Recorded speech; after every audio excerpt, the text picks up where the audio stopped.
Want to lower your electricity bill? One of the best way to do it is by charging your Tesla during off-peak hours. Let's set up charging schedule together.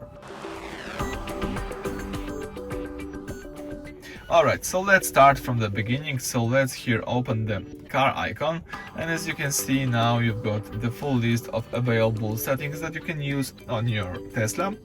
Navigate here to schedule, and here under precondition you should see the charge option. Tap the plus icon right here, and now you can create the schedule of your charging. So if your utility company offers cheaper rates at night, it's usually that way. Set your car to start charging, for example, after 11 p.m. in my case, or even 10 p.m. And it should also end by, in my case, 8 a.m. So let me set it that way. Alright.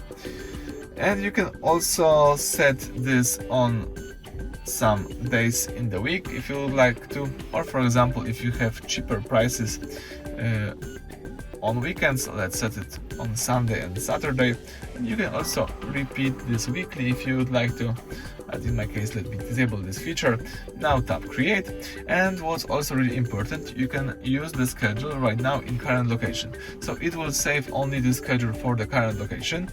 For example, it won't be using this schedule at public charger. It's really useful, but you can also set it up on your home, work, or as I said previously, on or in the current location. So I think that's it for this video. It's a great feature. Set it and forget it. It will pay you off itself, so let's be aware that you should do it, and you should definitely set it up. Thank you for watching. Please subscribe to our channel and leave thumbs up under the video.